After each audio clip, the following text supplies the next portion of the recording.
Vous connaissez ce moment où tout s'assemble? Quand vous voyez enfin la vérité que vous avez évitée pendant des années?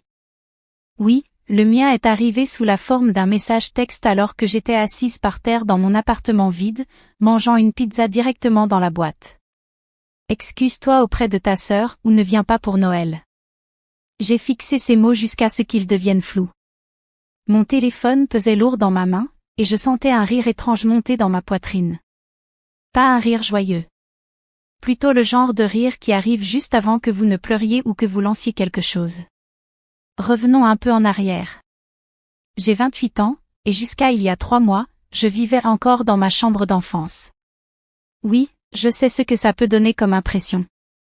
Mais voilà, je n'étais pas une paresseuse qui refusait de grandir. J'avais un bon travail comme coordinatrice marketing, je gagnais correctement ma vie et j'économisais depuis des années. Le problème? Chaque fois que j'étais sur le point d'avoir assez pour un apport, quelque chose se passait. Maman appelait, chérie, la voiture de ton père est tombée en panne, et on ne peut vraiment pas se permettre les réparations maintenant. Papa envoyait un texto, Maya a besoin d'aide pour ses frais de scolarité ce semestre. Tu sais combien les livres sont chers. Et comme une idiote, je leur transférais l'argent. Chaque fois. Ma petite sœur Maya a 23 ans et, pour être honnête, elle a été l'enfant chéri depuis le premier jour. Littéralement. J'ai vu les photos de bébé, ils ont pris environ 10 000 photos de son premier sourire. Les miennes? Il y en a à peine 5 de ma première année entière. Mais peu importe, je ne suis pas amère à ce sujet. Pas vraiment. Ce qui m'a vraiment marqué, c'est tout le reste. Maya voulait aller dans ce collège privé cher parce que son copain de l'époque y allait? Maman et papa ont trouvé un moyen. Peu importe que j'ai dû aller 2 ans dans un community college avant de transférer dans une université publique parce que c'était tout ce que nous pouvions nous permettre. Maya voulait une voiture pour ses 16 ans? Ils lui ont acheté une BMW d'occasion. Moi? J'ai eu un abonnement de bus et on m'a dit d'être reconnaissante. Et à travers tout ça, je gardais le silence. J'aidais. Je souriais. J'envoyais de l'argent. Parce que c'est ce que font les bonnes filles, non? C'est ça, la famille. Mais il y a 3 mois, quelque chose en moi a juste craqué. J'ai trouvé l'appartement parfait. Petit, mais à moi. Une chambre, de grandes fenêtres, dans un quartier que j'aimais vraiment. Le propriétaire était prêt à être flexible sur le dépôt. Enfin, ça se réalisait. J'allais enfin avoir mon espace, ma propre vie, ma chance de respirer. J'ai vidé mon compte épargne. Tout. Chaque centime que j'avais mis de côté, chaque dollar que j'avais économisé en regardant Maya obtenir tout sur un plateau d'argent. Et vous savez quoi? Ça faisait un bien fou. Quand j'ai annoncé la nouvelle à mes parents, la première réaction de maman n'a pas été des félicitations. C'était, eh bien, c'est un timing plutôt égoïste, tu ne crois pas? L'intervention de ton père approche, et nous espérions. Je l'ai interrompu. Vraiment interrompu au milieu de sa phrase, ce que je n'avais jamais fait de ma vie. Je déménage, ai-je dit. Désolée pour l'intervention de papa, mais je prépare ça depuis 5 ans. J'ai 28 ans. Il est temps. Le silence à l'autre bout était assourdissant. Papa a pris le téléphone. Nous avons toujours été là pour toi, a-t-il dit, ce qui était ironique vu que je vivais encore dans ma chambre d'enfance parce que je continuais à leur donner mon fonds pour l'appartement. La famille aide la famille. J'ai aidé, ai-je dit doucement. J'ai aidé pendant 10 ans. Eh bien, si tu vas être comme ça à ce sujet, a dit maman, sa voix froide dans ce ton particulier qu'elle avait quand elle n'obtenait pas ce qu'elle voulait, alors peut-être devrais-tu revoir tes priorités. J'ai quand même déménagé. Meilleure décision de ma vie. Les premières semaines dans mon appartement ont été incroyables. J'ai acheté un canapé, rien de sophistiqué, juste un truc d'IKEA que j'ai mis 6 heures à assembler et qui était probablement encore mal monté, mais il était à moi. J'ai mis des rideaux. J'ai rangé mes livres. Je me suis assise dans mon salon et j'ai juste existé. Sans que personne ne me demande quoi que ce soit. Les appels de la maison ont ralenti. Maman envoyait parfois des messages passifs-agressifs du genre j'espère que tu apprécies ton espace, avec un emoji bien placé. Papa envoyait des photos de factures médicales sans contexte. Juste les photos, comme si je devais comprendre un code secret. Mais je suis restée ferme. Pour la première fois de ma vie adulte, j'ai dit non. Et honnêtement, c'était terrifiant et libérateur à la fois. Puis Thanksgiving est arrivé. Maya sortait avec un nouveau garçon, Connor ou Cameron ou je ne sais quoi, et apparemment, il a dit quelque chose au dîner de Thanksgiving sur le fait que sa famille contribuait tous de manière égale aux charges de la maison. Un commentaire totalement innocent, non? Juste une conversation. Sauf que Maya l'a pris personnellement. Elle est devenue défensive et a commencé tout un discours sur le fait que certaines personnes pensent que l'argent est plus important que la famille. Puis elle m'a regardé droit dans les yeux et a dit, « N'est-ce pas, sœur? Puisque tu es clairement passée à des choses plus importantes. » J'aurais dû me taire. Vraiment. Mais quelque chose, à rester assise à cette table, à manger la dinde que j'avais apportée parce que, ce serait bien que tu contribues maintenant que tu réussis si bien, à regarder Maya jouer la victime, à juste briser quelque chose en moi. Tu veux dire comme payer mon propre loyer, ai-je dit. Oui, c'est assez important. Le visage de Maya est devenu rouge. Qu'est-ce que ça veut dire? Ça veut dire, ai-je dit, et ma voix tremblait maintenant, que certains d'entre nous n'ont pas leurs parents qui paient tout pendant que nous nous plaignons de la dureté de la vie. Oh, l'explosion qui a suivi. Maya a commencé à pleurer, son mouvement spécial. Maman a immédiatement sauté à sa défense. Papa m'a dit que j'étais inutilement cruelle. Et moi, je suis juste restée là, regardant cette scène que j'avais vue 100 fois auparavant. Je suis partie avant le dessert. Le message est arrivé 2 jours plus tard. Maman et papa, d'un front uni, me disant que je devais m'excuser auprès de Maya ou ne pas venir pour Noël. Assise par terre dans mon appartement, mangeant ma pizza, quelque chose s'est enfin mis en place. Ils ne me demandaient pas de m'excuser pour être méchante. Ils me demandaient de redevenir la personne qui ne se plaignait jamais, qui ne résistait jamais, qui n'attendait jamais rien. La personne qui souriait, envoyait de l'argent et faisait semblant que tout allait bien pendant que Maya obtenait tout et que moi, j'avais le privilège de payer pour tout ça. J'ai pensé à toutes ces années.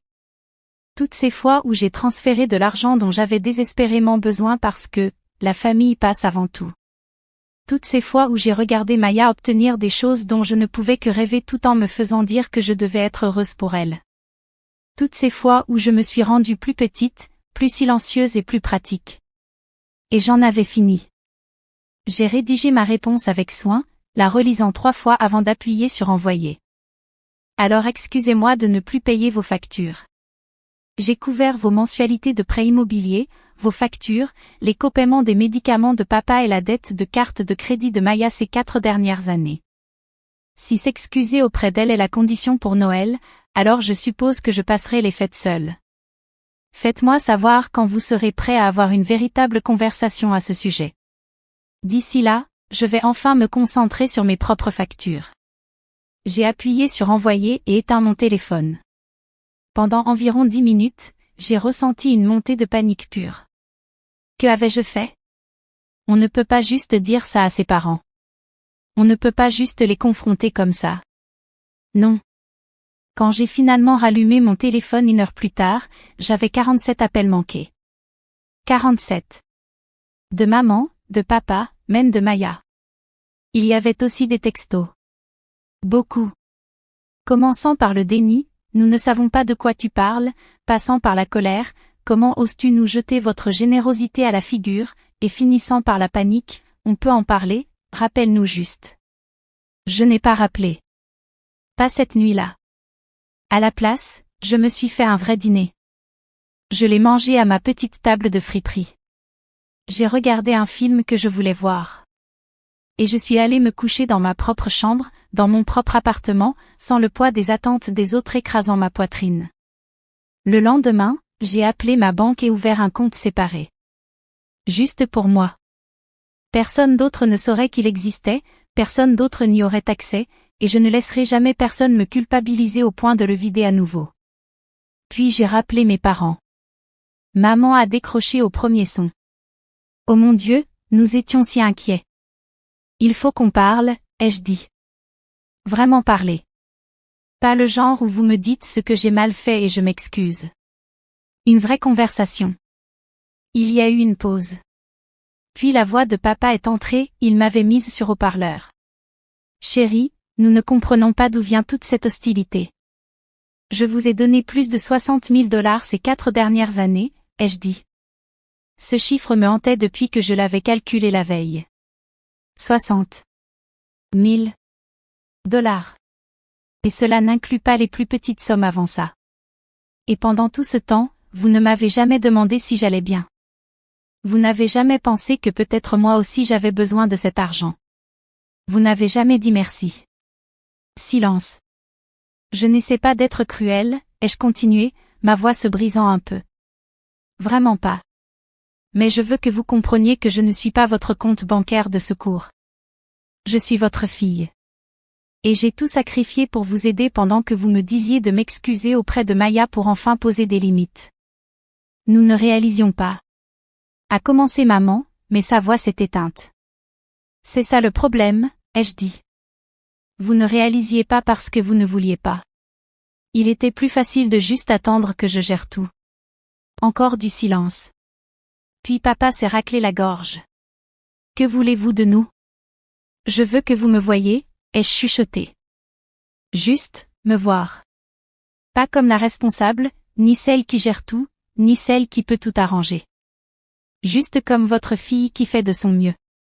Ce qui a suivi n'a pas été un moment magique de guérison où tout s'est arrangé. C'était maladroit et douloureux, plein de longs silences. Mais c'était honnête. Peut-être pour la première fois, c'était honnête. Maya m'a appelé plus tard dans la semaine. Pas de parents, juste elle. Je ne savais pas, a-t-elle dit. Pour l'argent. Pour tout ça. Je sais, ai-je dit, parce que je savais. Maya n'était pas malveillante, juste, protégée. Gâtée de tout tandis qu'on attendait que je donne tout.